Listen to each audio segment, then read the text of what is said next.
What's going on, guys? Welcome to a different kind of episode of the Commercial Real Estate Blueprint. So, our last episode, we had Mikey Taylor on, super awesome guy. I'm sure you guys are familiar with him. We had an amazing talk, and we've been shaking things up quite a bit with what Jesse and I have been doing, and we just wanted to jump on here and kind of give you an update episode. So this will be a bonus episode for you guys to give you an update of everything we're doing, kind of our thought process of what we discussed in the last episode, and then kind of our plans moving forward. So we usually shoot episodes about a month or two out, and then they drop. So when we filmed that episode with Mikey Taylor, it was almost 2 months ago at this point, which is kind of crazy to think about. Time's flying by. Yeah. But yeah, we were having a pretty interesting discussion with him. So I read the book called Science of Scaling, and it really kind of blew my mind. It opened up my mind a lot and kind of forced me to want to change strategies quite a bit. I think the same thing happened for Jesse too. Mm-hmm. And basically what it talks about, just to summarize in short, is like you have to set a very big goal, and that very big goal dictates how you spend your time and what you do. And the premise is you want to set the goal so high that it's almost impossible. So they call it an impossible goal. And when you do that, it forces you to realize, okay, what I'm doing currently is not enough and not going to be good enough for, I'm not going to be able to achieve the goal if I keep doing the same things I'm doing linearly. So they call it like the floor. So like if you want to make $1 million in a year but you're still, handwriting letters to sellers or something like that, you're not going to be able to handwrite enough letters to send, to make $1 million in a year. So that falls below the floor, and it forces you to think about new pathways. And that's just kind of an example. So anyways, I read that book and was like, wow, this is crazy. Jesse's got to read this book. I told him, dude, this is going to cause probably a problem for you, because he was doing his glove business and then also commercial real estate, which is like two completely unrelated things. And then on top of that, me and Jesse were doing, we got the podcast. I have a YouTube channel where I make videos. We have an Airbnb that we were running with 2 different units on our duplex. I think I had just started maybe the week before started posting on YouTube as well, trying to grow that brand too. And like Graham is mentioning, there was so much to do like all at one time that we couldn't possibly do it well. I think that was the biggest thing. Graham talks about the floor versus the big, hairy, audacious goal. And I don't want everybody to hear that and be like, oh, it's just another big, hairy, audacious goal thing. No, it's taking it to the next level. It's challenging you and saying, okay, you keep saying you want $10,000 of cash flow a month. Well, why haven't you got there yet? If there's like, what are the things that are holding you back from getting there, like within 6 months, within a year, within 3 years? And don't do anything that's not you getting to the $10,000 cash flow a month. That's basically what it's saying. Exactly. And so, I'm just saying that was like the biggest challenge for me. Like that's really what got me to wake up. Yeah, for sure. And so the way that Mikey Taylor had left it was like, if you listen to the episode, he was like,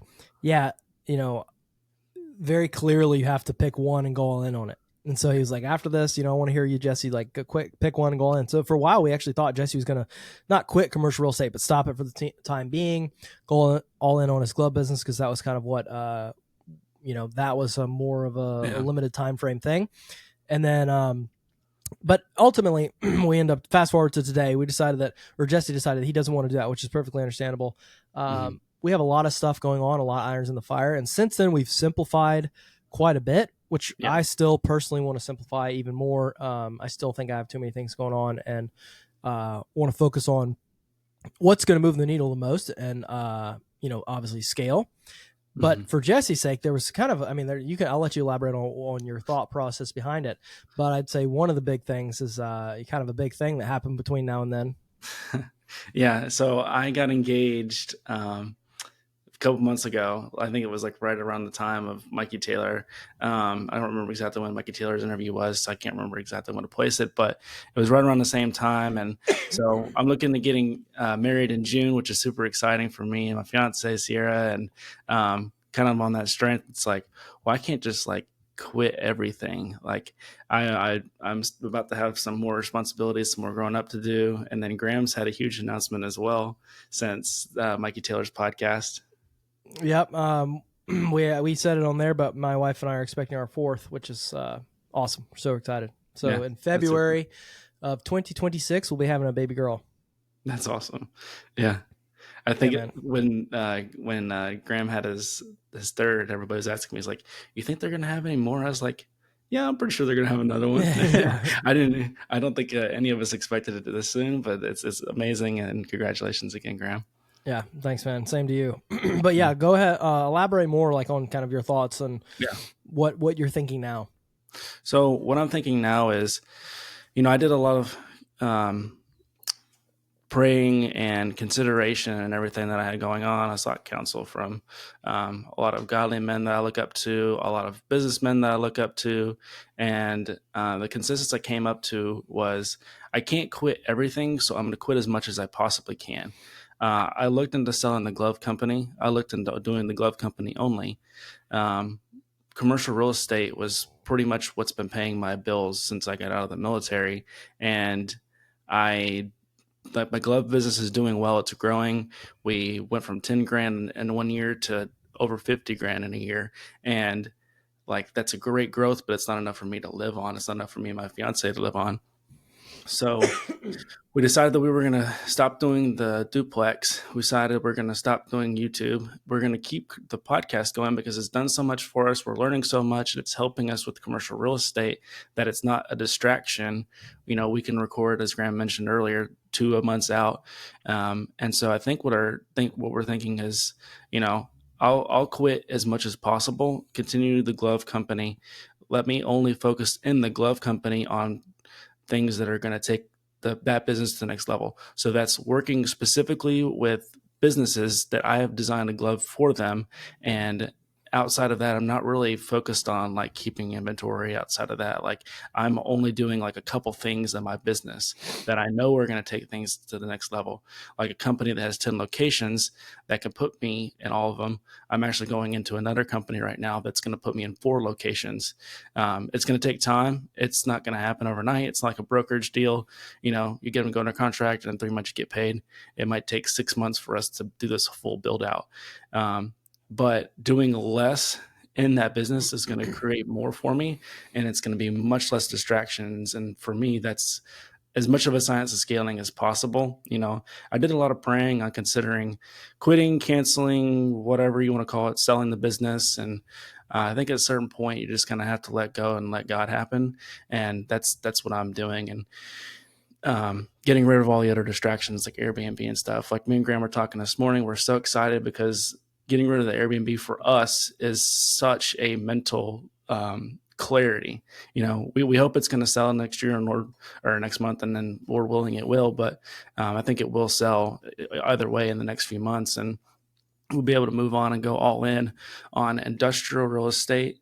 And we recently went to a small bay event in California with Alan Schnurr, and that just motivated us even more to go all in on industrial. So we're super excited, and that's what science scaling I think is going to look like for us moving forward. Graham, I think, is going to talk a little bit more about what that specifically is going to look like for us. That's all. I'll let him to kind of talk that a little bit.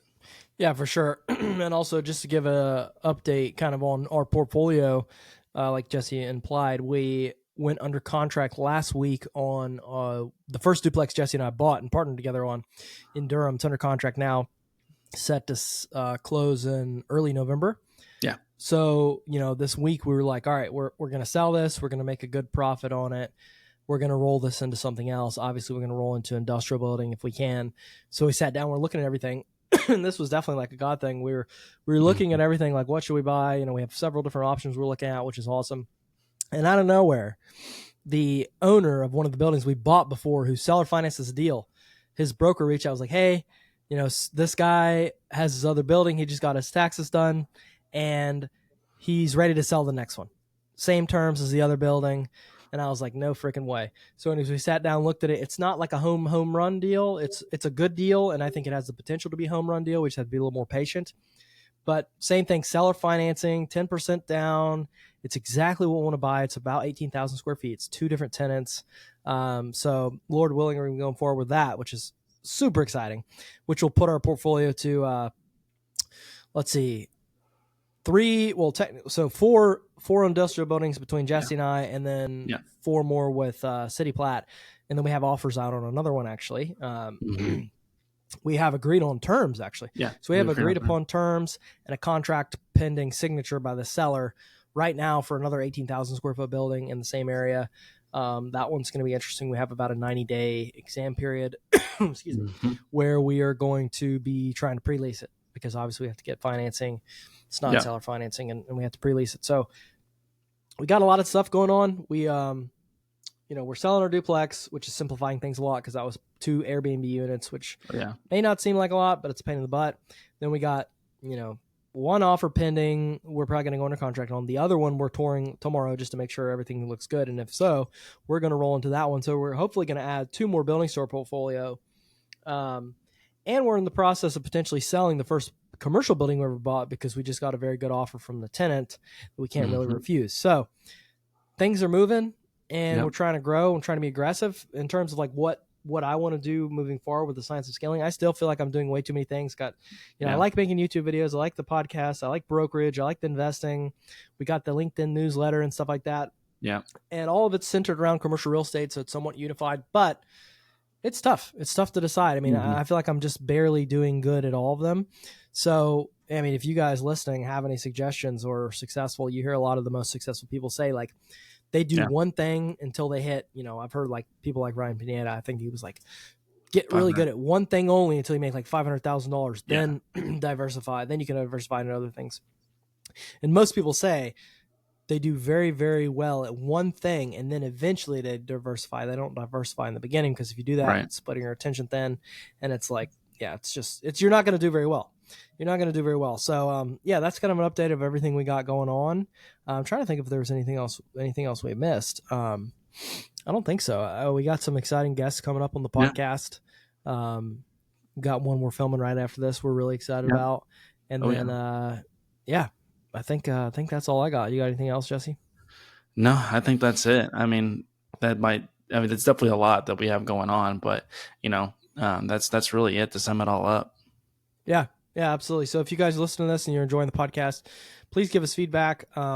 Anything you want to see, any questions you want us to ask, any guests you want us to have on, we're very open to feedback. You can message me or Jesse on Instagram. It's probably the best bet, or maybe email 100%. Us. And if you're enjoying the podcast and been listening for a long time, please leave us a review. It definitely helps us. It's been growing slowly but surely, and hopefully we're adding value to our audience, and I hope you guys enjoy it. So thanks for listening to this little bonus episode. We'll put this one out on Friday, and then back to our regular schedule. The next one will come out on Wednesday. So appreciate you guys listening. Awesome. Thanks, guys.